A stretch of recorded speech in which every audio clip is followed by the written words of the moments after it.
if you were to pick one industry, let's say right now, Hmm. what is that one industry that AI is absolutely disrupting right now?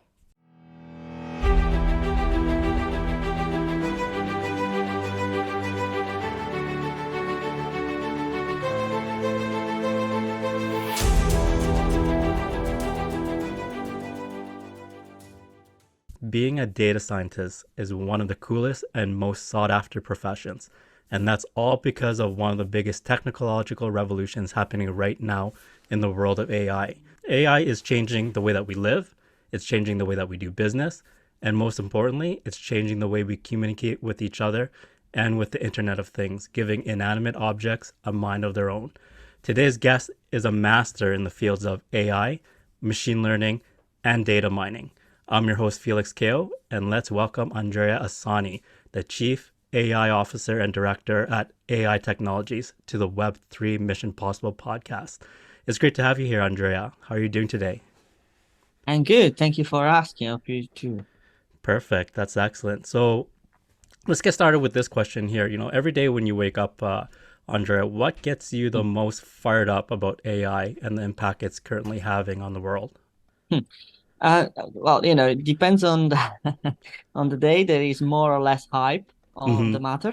It seems to be, as we speak, a little bit less than the previous months, as in ChatGPT is kind of settled down, as in delivery, things like that. Mm-hmm. But look, all I do every day is trying to solve problem for clients and delivering either automation for them or intellectual property for them, and that can go in various different industries, and that what drives me every day to trying to find where I really can make value for the clients, Mm-hmm. which, by the way, doesn't mean necessarily, actually, I never seen that to do, to replace people or anything like that. It means to find a value that enhance usually a company within these people, not without these people.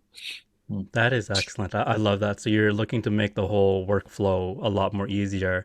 And Mm-hmm, one of the things that you really touched on is no, you're not replacing humans. And I think that's mm-hmm, something that is on the top of a lot of people's mind when they think about automation and mm-hmm. AI is the fact that, the general narrative out there is, the public is in a way apprehensive or afraid that as AI Cool. technology continues to progress, then it will Mm-hmm, impact, the employment rate. What is mm-hmm. your perspective in terms of as businesses use more AI to create more efficient systems for their Mm-hmm. businesses? How does that impact, let's say, the employment of the worker, for example? Mm-hmm.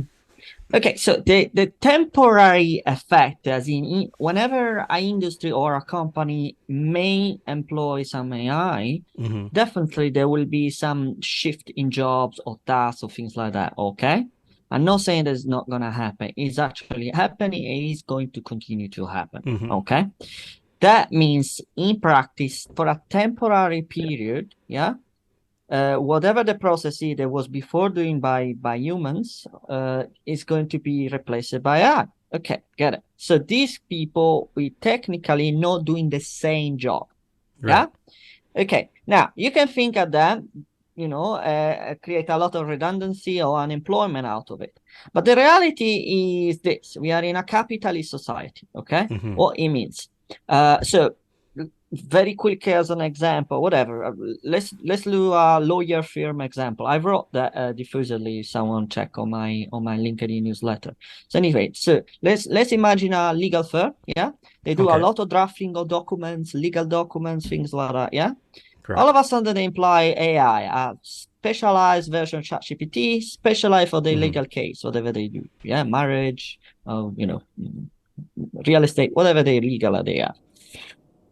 Now, great. The founder of the legal firm, they can now do a lot more of this drafting of the document without using human, faster, cheaper, better. Faster, cheaper, better is usually Correct.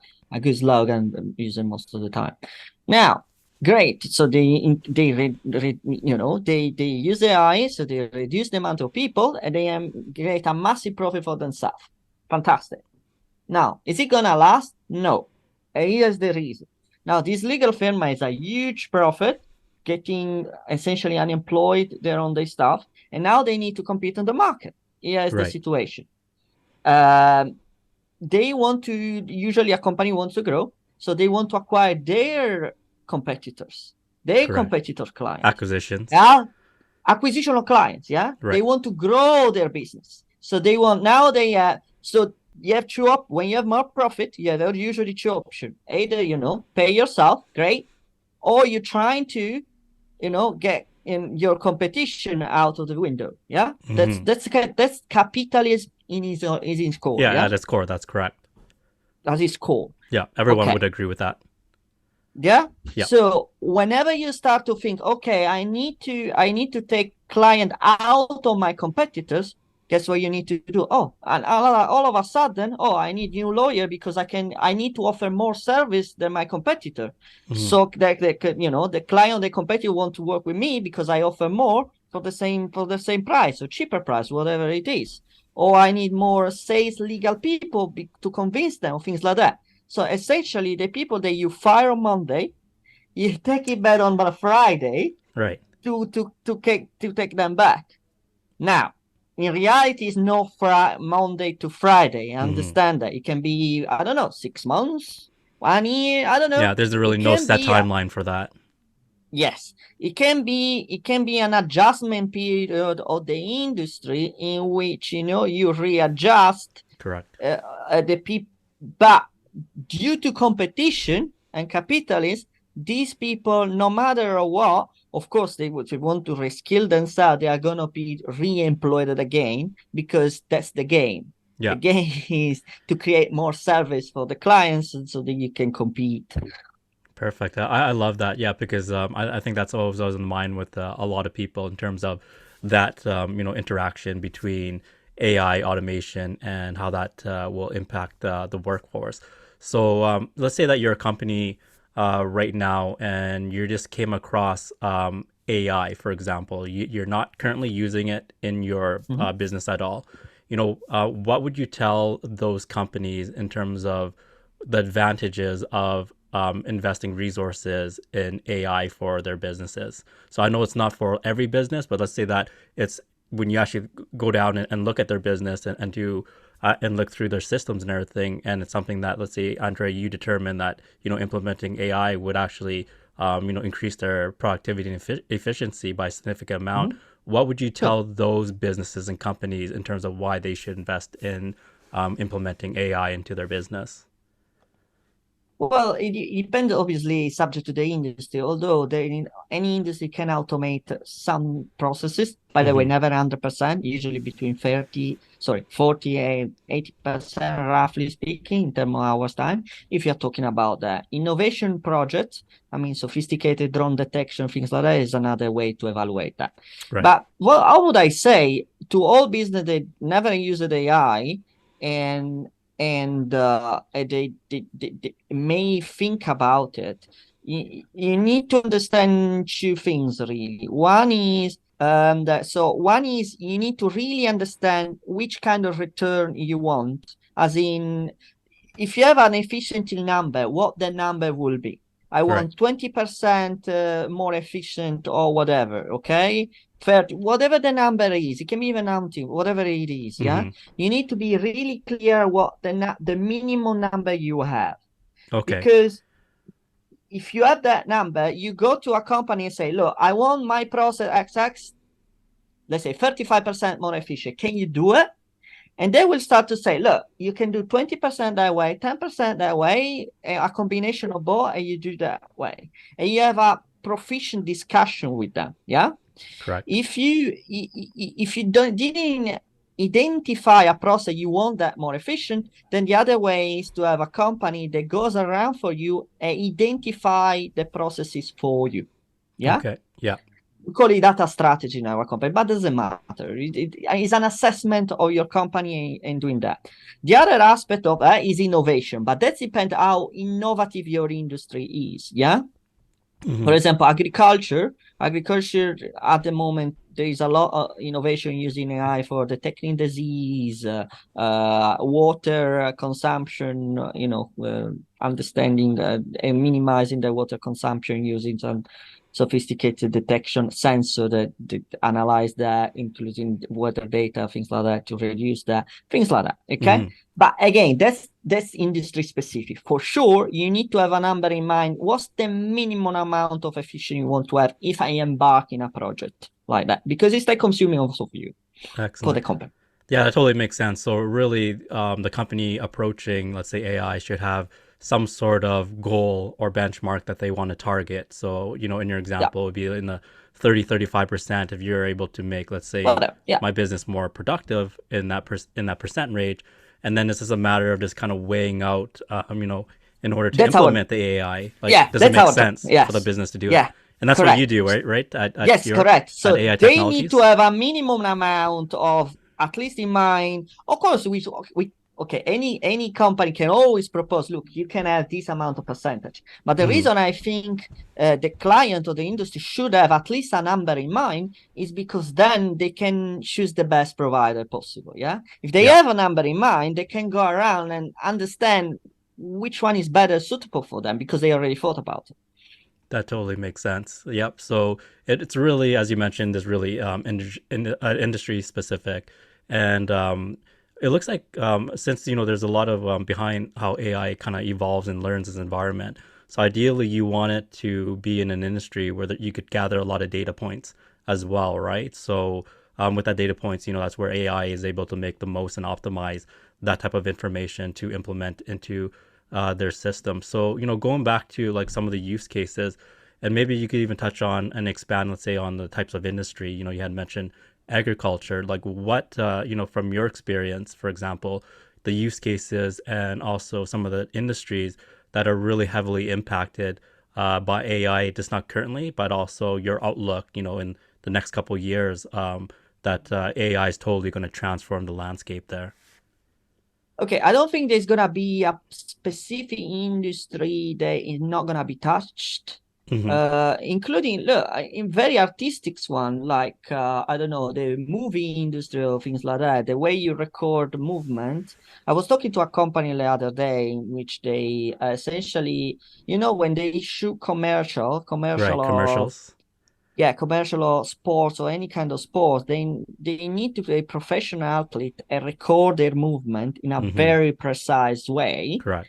To make it's this kind of the same technique they use for video game or esports video game. They track and they record and capture precise, like certain moments, right? Yeah. But you need a precise capturing of the movement of ball throwing or whatever the movement. Yeah, whatever the action is. Let's say in sports, for example. Yeah, even that it can be transformed out because whenever you go in these, whenever let's say without AI, you still need the technology to to capture this movement, etc. But the point is, you need these very professional trainers. They already have their job to do, right? They need to train. They have their own. Yeah, so they need to have very strict schedule on that. And sometimes there is a lot of stress because sometimes if there is one movement missing, a millisecond missing in the frame, all the movement can be messing around, etc. Now with AI, you can reconstruct. If you are missing some, milliseconds in the frame, that's interesting. some frame. So you could recreate that moment that happens to be missing. Yeah.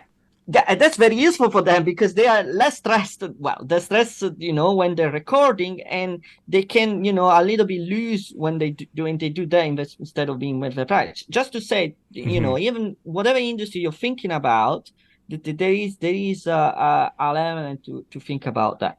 The other things I wanted to say before getting more other industries, not necessarily if you have data, if you do not have data, or actually you don't record data, that is not suitable for AI. I can give you a few examples on that. Yeah, that'd be great.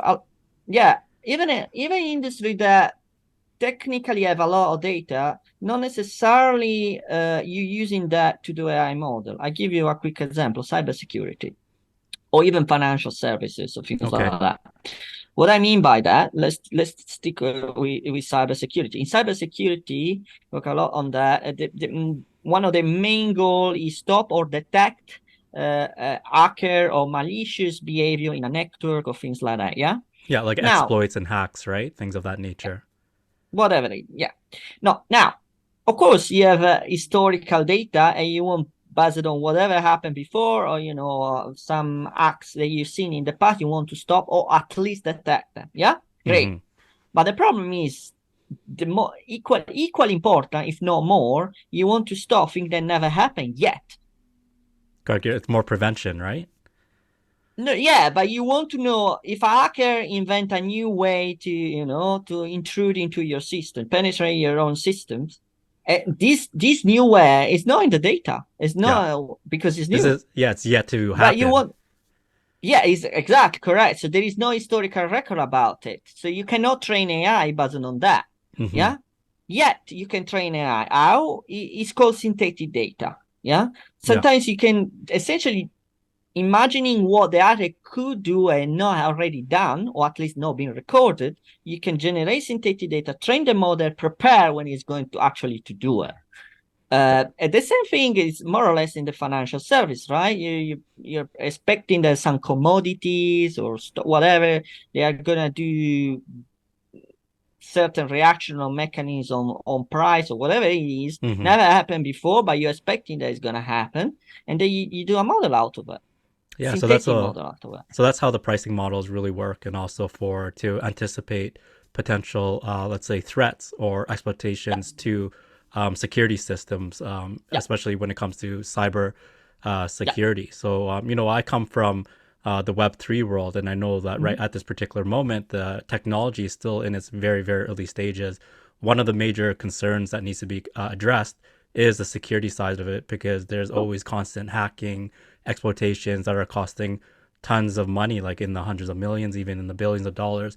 So to be able to apply, let's say, AI to let's say the security system or cybersecurity, and be able to anticipate almost like in a predictive manner, and really looking at what can happen in the future, is something that it's instrumental not only to, let's say, Web3 companies, but any company that's looking to protect their assets.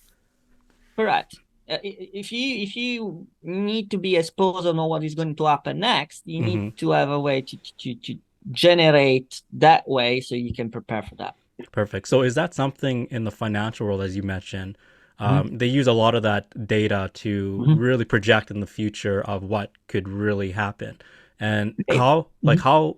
how much of a role does that play in terms of how that impacts, let's say, markets and how people behave moving forward. So even though that behavior is not done, but that model is already predicting it, but let's say, but how does that impact, let's say, in the present time, so that when it does get to that time in the future, does a lot of that stuff happen?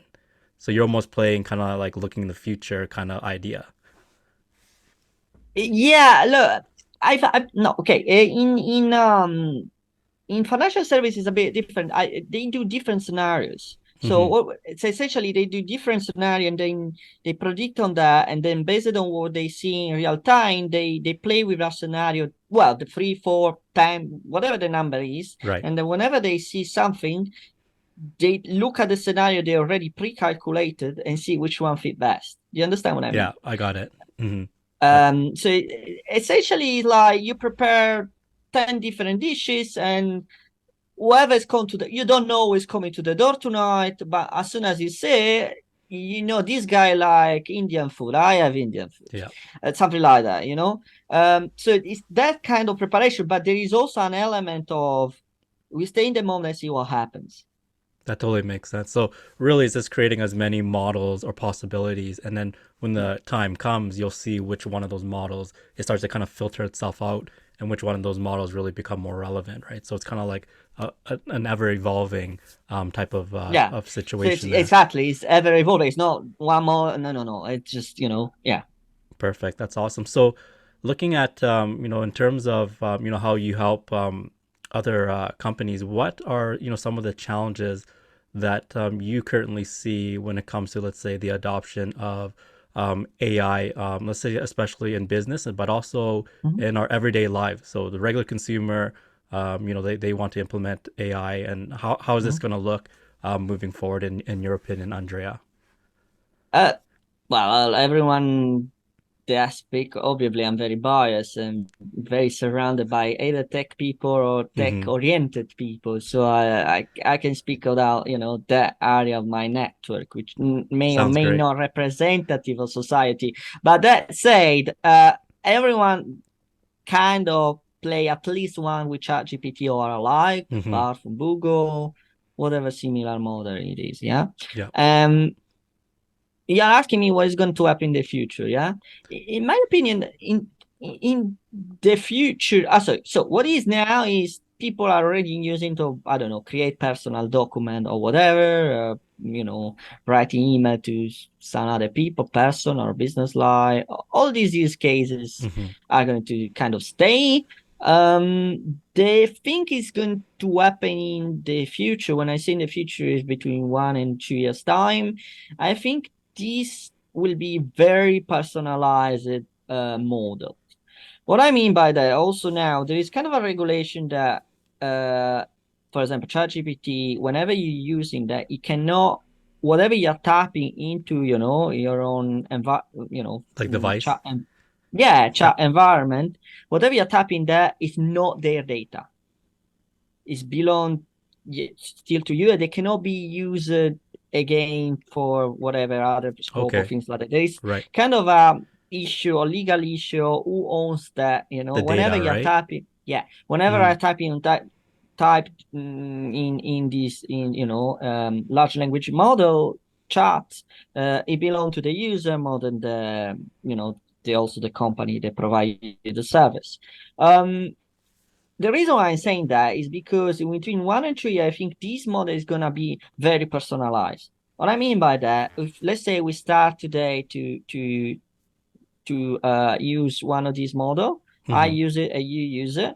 In 2 years' time, since my model learned from my own data and your model the same equal model, yeah, Hmm. learn from your data, they will a bit different in 1 or 2 years' time. The reason is I write differently, I ask things differently, or even the subject are different topics or things like that than you. So the model will be very skewed towards what you're gonna ask, and your model it will be skewed towards you in terms of style of reply, the way you reply, or things like that. I think it's around 2 years' time, we could see that we start to see this level of personalization on That these services. that's quite fast because this to kind of to piggyback what you had just mentioned there on Andrea is right now, for Mhm, example, if you type let's say a prompt into ChatGPT, it'll just kind of answer your question, but it's very mhm. generic. But let's say in 2 3 Sure. years from now, through all let's say all the data that you've been feeding it, now Mhm. it'll actually like provide an answer that's more in the tone of how let's say Andrea or Felix would Mhm. respond to that question. So it's Yes. so in a way it's almost like an extension of how you would express yourself Yeah. based on what it has learned Mhm. over all the time that it's been working with you. So how Yes. do you see in terms of let's say facilitating like a personal assistant? So in some way Mhm. it does do that, Sure. but also like what are your thoughts in terms of do you think everyone's going to have that, or is that, or it won't be really as relevant and they'll be just using a whole bunch of different software? You mean everyone using the same, or Like in terms of everyone like say using? personal, like a personal assistant, like in that sense that really your chat gpt let's say will Mhm. become your personal assistant Yeah. in 2 years from now, because it'll actually send you responses as though you're the one that actually came up with it based on Yeah. let's say your tone and the way you would actually I, answer questions. I think so, but I always think they are a little bit biased. What I Mm-hmm. mean by that, there are a lot of um, part of society I have little or zero interaction to, let's say, which obviously they are as respectful as me, and just to be clear about it, I mean the plumbers, construction Like workers, trades, things right? like that. Yeah, Yeah, in what trades. I mean Mm-hmm. by that, do I think they need ChatGPT in their daily job or what their daily activity? Probably not as much Mm-hmm. as me, but definitely in the industry I'm related to, you, Felix, etc. I think we're gonna do it. It's not gonna be transformation with someone that does construction work. I don't see that way because it's kind of a practical job, More and hands-on, right? yeah, so I wouldn't I would say part of the society definitely is going to embrace. Hmm. The other just don't need it. Yeah. So is this a matter of really Just don't need it. your situation, right? Like there are going to be Yeah. more circumstances where AI will be a lot more impactful, whereas for others they may not even need it or to a minimal extent. Yeah, yeah, that's correct. But it's a good chunk of society, yeah. I Yeah. mean, you Oh, know. oh, oh, oh, still, people will experience no matter what. Is this a matter of what level they'll be, interacting with AI based on their lifestyle and their career choice, Yeah, right? yeah, Excellent. yeah. I love that. So let's dive into the question of, is AI going to take over the world and is it a threat to the world? Very similar to, most people will be listening have watched the movie Terminator with Mhm. Arnold Schwarzenegger, and Uh-huh. the whole pretty much core narrative of the story is, Mhm. you have Skynet. They Yeah, learn from the humans, and then they take over yeah. all the military bases, and it becomes a war between machine and man. So, like, what is your, opinion on that in terms of, is that right around the corner? Is that a legitimate fear that we should be worrying about? Or is this Yeah, all, yeah, just fiction?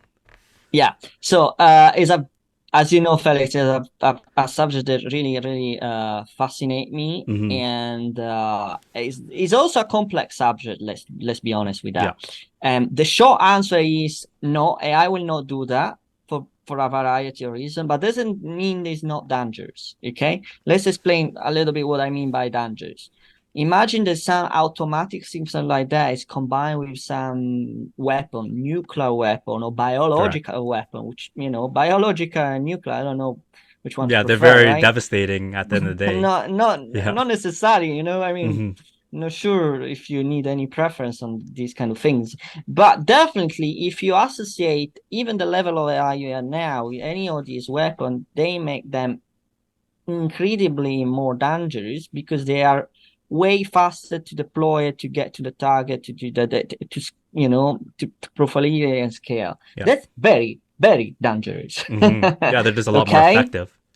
Yeah, there's more effective without being conscious. It's beyond. It doesn't matter. I mean, I'm not talking about. I don't believe in conscious. I'm going to talk about that in a moment. But I just Hmm. want to clarify. This is very, very, very dangerous. So, Correct. uh, and all the the media and the political, rightfully so, address on the topic of we need to make AI say is it has to happen, in my opinion, the faster the better, and things like that. Hmm. However, I need to clarify one thing. We are doing it wrongly, as in we are doing a national level.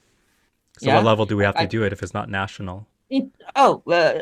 International, Hmm. UN, that's the only way. That's what I'm Okay. trying to say. This is the only way. If you do it national, you're not solving anything. Right. You're not solving it because imagine US or Canada or whatever other countries. Okay, Hmm. they say, okay, we need to make AI safe, so we need to limit the, rightfully so, the application. No, in defense you can do limited amount because it's dangerous. Okay, but if the other countries don't do it, they are gonna be dangerous, and they're gonna be dangerous even towards you. Okay. I Yeah, that mean, they totally make makes no sense. sense at all. Make no sense at all. Make AI safety regulation nationwide. It make no. When we do the the now exists the nuclear, I think it's called nuclear non-proliferation law or things like that, which are rightfully so international, right? Hmm. Obviously the biggest proponent are US and Russia because they Right. are the most warhead or things like that, but it's a non-proliferation worldwide. It's not that some country yes and some country no. I mean, it make no sense. There is no You need security. consensus across the entire globe, and We are in no order to more make it work. secure. If Mm. Canada does stop, AI and make AI regulation more safely, Canada itself will not gonna be more secure Hmm. because guess what? With some hacker or something like that. Oh, Yeah. by the way, even if you apply AI on hacker, they get more sophisticated, more clever, automatically in your system from outside. By the way, from outside Canada or US, even if you are safe from the inside, you're not gonna be safe from the On the outside. outside. You're in danger equally in the same way. Yeah, that's Yeah. just to be very clear on that. When I say I it's not dangerous. I mean, AI is not dangerous in you will take on as his own consciousness and destroy us. So it's Yeah, not that's what gonna, I mean. yeah, it's not gonna be able to develop its own mind and then No, go I against can humans, for explain that if you example. want a little bit because Yeah, they're please do. sophisticated. But that I wanted to be clear on the other subject because I think it was very important too. Yeah. Yeah, the regulations for sure. International, Yeah. national, you're not solving everything. Nothing. it's just not doing anything to me.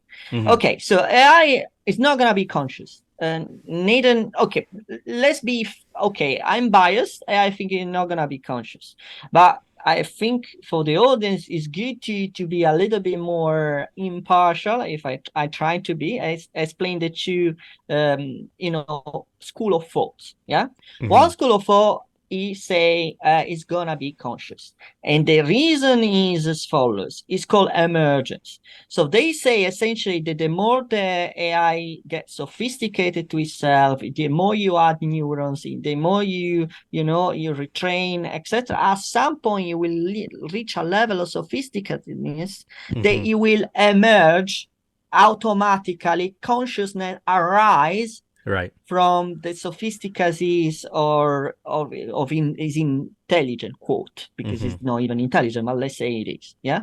The more you get sophisticated, the more the consciousness arises from that. Yeah. Okay. And that's one school of thought. Okay.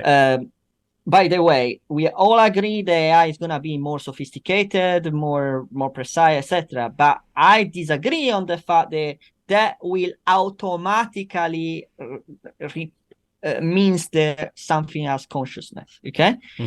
The other school of thought thinks that no matter how sophisticated, precise, whatever the school is, consciousness will always be a different matter. I mean, is because it's outside the physical realm. By the way, just to clarify, nobody has a definition of consciousness today. Nobody. Yeah, there's a lot of different opinions on it. So nobody can define what consciousness is. Yeah. Just to clarify on that. So I belong to the school of thought that say, yes, consciousness will always be, it's called quantum information. This is another quantum information. That's what it is. Yeah. One of the main proponents of that is Federico Faggin. Federico Faggin, someone can look around him, is essentially something completely separated from intelligence or body reaction. Is always say that, want to believe it or not is up to the audience. Before, after that, essentially is atemporal, without time, kind of thing. It's always gonna be that. Yeah. So, but the reason why I personally believe he will never reach that is because I think at least that to be self-conscious, you need self-conscious, which means you need to have your own interest. Okay, like self-awareness. For human, yeah, self-awareness. They always. Can you notice there is always the word self-awareness, self-conscious? What it means exactly? You have an internal reward situation, which means for example, my internal reward situation is I eat food, I have a reward, an internal reward because I eating food, I feel pleasure. Yeah, I have kids, kids, I have pleasure because I'm expanding my my humanity or things like that. Yeah. Now, that's understandable from a term of a living being, because exactly, it's living. Yeah, it's living, so it's a self-reward to do something in order to propagate itself. Why an AI should propagate itself? What's the reason for it? Oh, so you're taking a lot of the core biological behaviors and then you're applying that to, let's say, AI or machines, and they don't the have problem none is of those tendencies. They are not zero, because they are essentially it does not have a self-preservation thing. When you take your mobile phone, it's either switch on or switch off. Does it feel anything? No. Yeah, because it has no self-preservation. It doesn't, for a phone, doesn't mean if it's alive, switch on and off, it make no difference. Zero. Because it has no self-preservation of I need to stay alive so I can propagate myself in, or in kids or, my species. Hmm. That is out of the mind. It's a machine, it's a piece of software. There are no self-preservation mechanisms. Would they? Is it possible though that, let's say, the AI or the software learns that, but the reason for propagating is different from our reason? Like ours would be, let's say, the expansion of our gene pool, for example, Yeah. but theirs, let's say, is more like a virus. So they're just go, okay, you know what? It's why don't we just duplicate ourselves so that we could go out and, let's say, affect as many machines as The, possible. Like, is that, the, are they able to learn that? Like, I know not maybe not right now, but maybe in the future get that okay, consciousness. theoretically it's possible, but the Mm-hmm. way we just to be clarify on that, I wrote that extensively. Someone want to check with the state of AI. State of AI, you can find on our website. I diffusely talk about that. And what's your But website? So just name it here so that people could go to it. aitechnologies.co, no M at the end, aitechnologies.co. And if CO you at the end, go, right?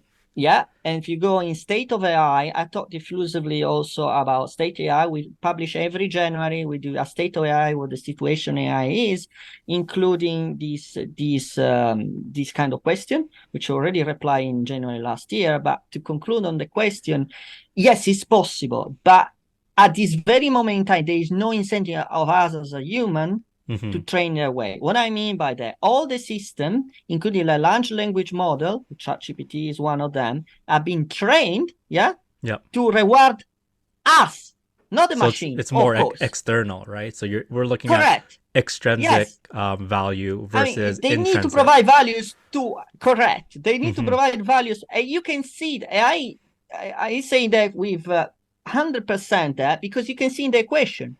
You specify an equation, you put a reward. Is there, to be very clear, even for the public, is not too technical.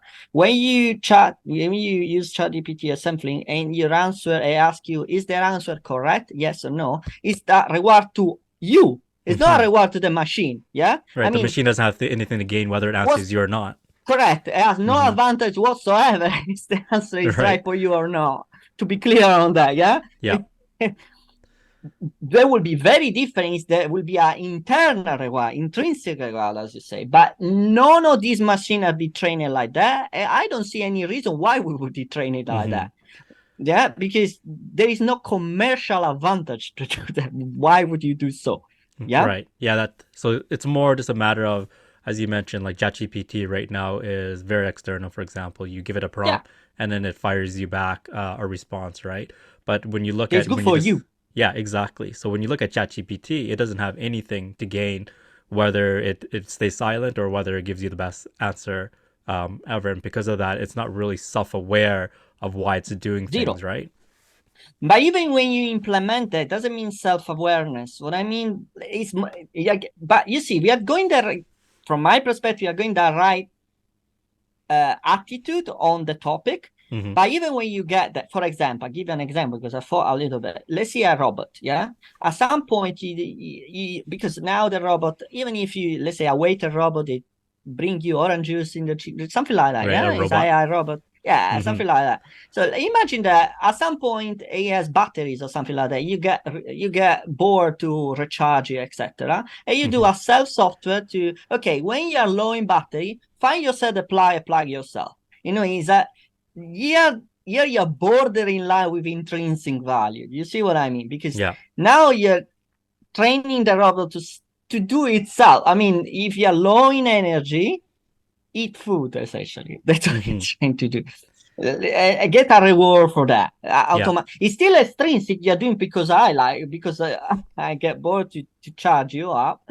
But the still is no consciousness if you do that. Just to clarify, but we are getting at least I can see is a reasoning around that. Yeah, Mm-hmm. but even that is not consciousness Oh yeah, so because it's it's very still extrinsic. sophisticated when we look at Yeah. how AI is gonna evolve. It's there's different schools of thoughts as you mentioned, but there's really Mhm. right now It kind of reminds me of how we're talking about, how in the financial world is you're really creating as many models as possible and figuring out which ones are the most applicable.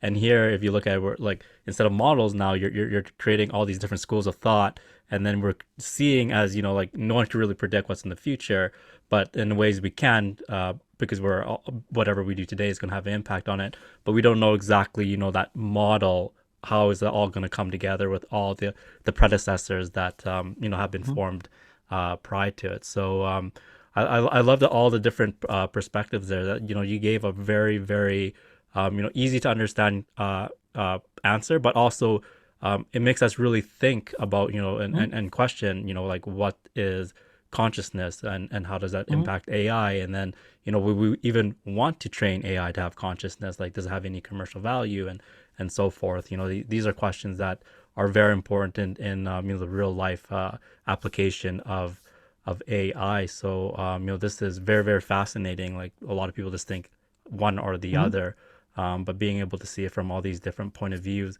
is certainly exciting, especially at a time right now where AI is it's pretty much everywhere, and then it's going to be very very exciting to see how it becomes even more integrated in our life and what type of impact it will have. So, in your opinion, Andrea, if you were to pick one industry, let's say right now, Mhm. what is that one industry that AI is absolutely disrupting right now?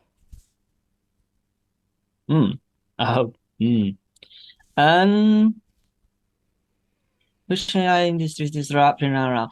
I think any industry that is very related to text drafting So, like is architecture, stuff like that? legal, for example, legal Oh, or, okay.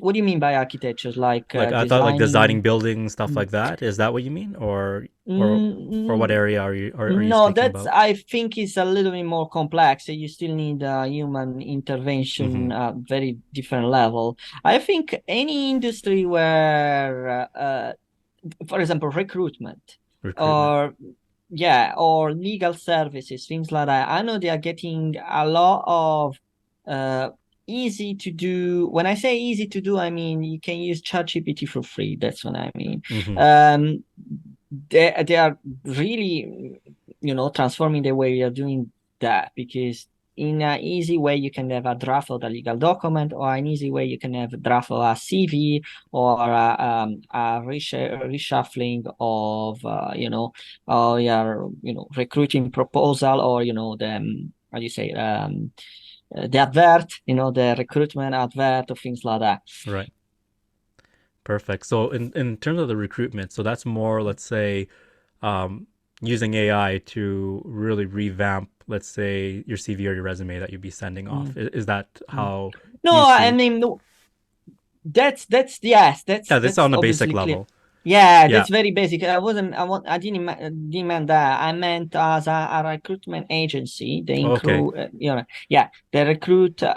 Sorry, they employ, consultant or recruitment consultant. They need Mm-hmm. to screen a lot of CVs, Yeah. understand which one is good, And send it find the off best to the candidates. client. Yeah, things like Got it. that are almost commoditized, or highly commoditized. Perfect. Yeah, that totally makes sense. That would make the process a lot easier in terms of screening, especially when it comes to that recruitment agency. So, some last questions here for you, Andrea. So these are more kind of just open ended. In terms of AI technologies, do you have any special announcements or special offerings that you like to share exclusively with our audience? Yeah, well, look, what we launched very recently, I would say the last week, is a new service on AI training. What Okay. I mean by that, we could see that many company, first of all, they need to retrain their own workforce to use Mm-hmm. AI more effectively, which obviously doesn't mean only using ChatGPT, but ChatGPT integrated with their own software, their usage, or making the right prompt with a technical mindset. Mm-hmm. And equally important, the assurance on the answer they are getting to, which means, okay, I'm giving, try to give me this answer. Is it true or not? I mean, can I trust the system? Can I build processes and using myself so that whenever I get an answer, I can trust this answer. Yeah. Oh, yeah. So Okay. yeah, yeah, you need some self-assurance when you're using that so you can trust the system. We are at that level now. So before, before as in January or the end of 2022, there was the beginning of the hype of ChatGPT. Everyone was excited, everyone Mm-hmm. was using it. Now we are getting to the phase like, okay, we can use it, but can we trust it? Yeah. Is it going to give me an Really? answer that really works, right? It works most of the time. Everyone, I believe, agree. But we need a level when you use it for business. You need a little level, additional level of assurance. Mm-hmm. Exactly. You need to trust the answer you're getting, though. Yeah. Okay. Now, what we do is a training session and workshop to start with to train you and your people to really understand, first of all, how do you interact that and understand if the answer you're getting are very trustworthy and build process around it, and training your people also to understand when AI is giving you the answer right or when it doesn't, how to retrain it better for themselves. Okay.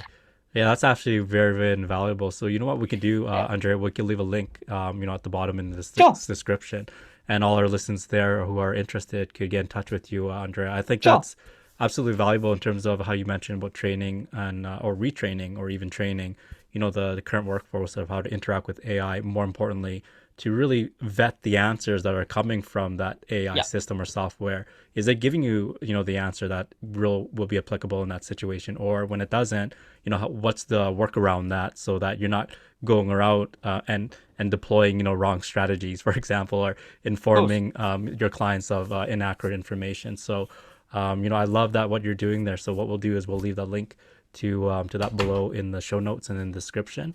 And then on our last question here, where can Mhm. people go to learn more about you and Yeah. everything that you're working on at AI Technologies, Andrea? Yeah, sure. So, well, they can go on my LinkedIn page, Mm-hmm. Andrea Isoni. They can find me there. And personally, I publish AI newsletter, which I all talk about that business and not related, like consciousness we talked before. I like to talk about that. There's a newsletter if you want to, these insights. I go to that, So and we'll obviously there we'll, is, we'll link that yeah. all in the Cheers. below. Thank you. So I'll let you continue, but just so our Yeah, audience knows sure. that where they could find you as well.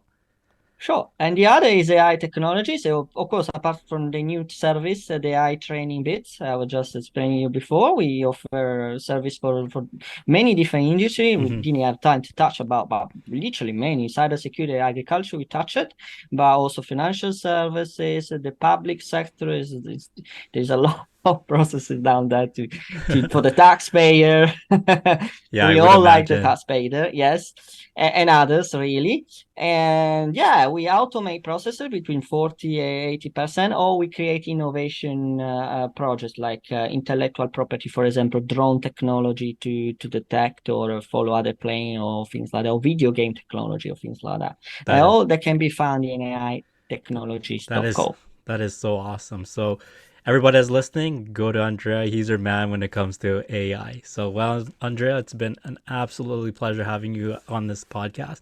And just like Thank you so how much. you're welcome. So just like how how software ate up the world not too long ago, it looks like Uh-huh. AI is eating up software, but in a positive way, where AI will dramatically improve the efficiency of the software world Mhm. that is already integral in our lives. So we expect big changes in Mhm. automation that will disrupt all industries moving forward. So, Mhm. Andrea, thank you for being such a wonderful guest and for sharing your beautiful thoughts on the current state of AI, machine learning, data mining, and gluing how all of these three areas come together to form a trifecta, spearheading one of the biggest tech revolutions in our lifetime. So, as you and I are speaking right now, we are writing history. So, I look forward to having you, back as a guest on our show in the future. And let's see how AI will evolve since the last time that we talked. Once again, Andrea, Thank you so thank you for much. being on the show. Thank you, Felix.